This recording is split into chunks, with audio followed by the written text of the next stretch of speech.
পেঁয়াজ ভাজি করব, মাংস রান্না করব।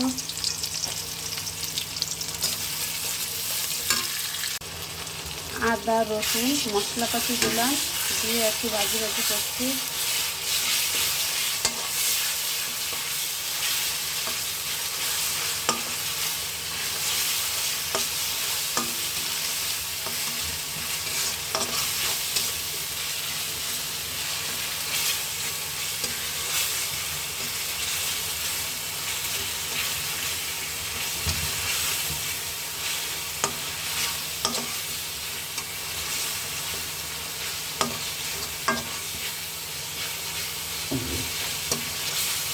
সব মশলাপাতি দিয়ে মশলাটা একটু কষিয়ে নেব।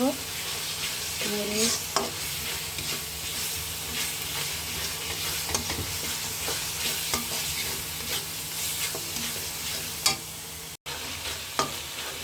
এর ভিতরে একটু হালকা পানি দিয়েছি, দিয়ে এখন মশলাটা কষিয়ে নিচ্ছি।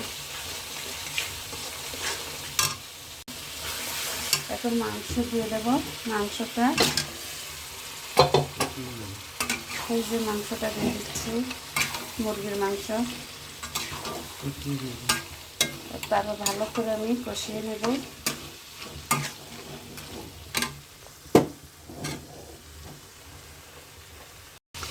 মাংসটা, মুরগির মাংসটা কষানো হয়ে গেছে। এখন একটু তেলের পানি দেব।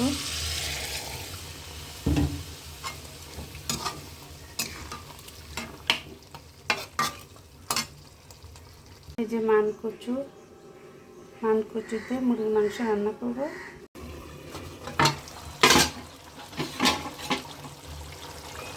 এই যে কষানো হয়ে গেছে, ভালো করে কষাচ্ছি।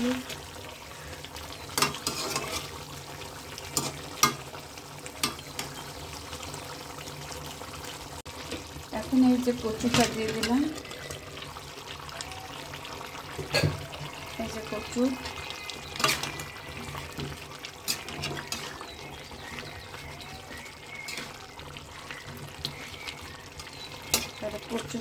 এই কচুটা দিয়ে ভালো করে কষিয়ে নেব। এই যে কচুটা ভালো করে কষিয়ে নিলাম, মাংসটা কচুটা ভালো করে কষিয়ে নিয়েছি ভালো করে মাংস আর কচু। এখন ঝোলে পানি দিয়ে দেব।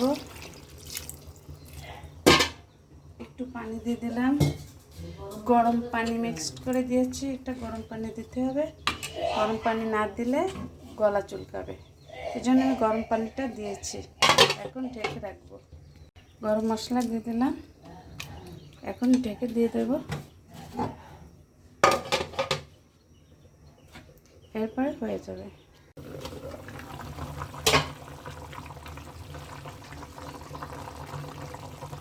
এখনো হয়নি, এখনো আর একটু জাল করতে হবে। আবার ঢেকে রাখবো, দেখলাম হয়েছে কিনা। কচু রান্না হয়ে গেছে।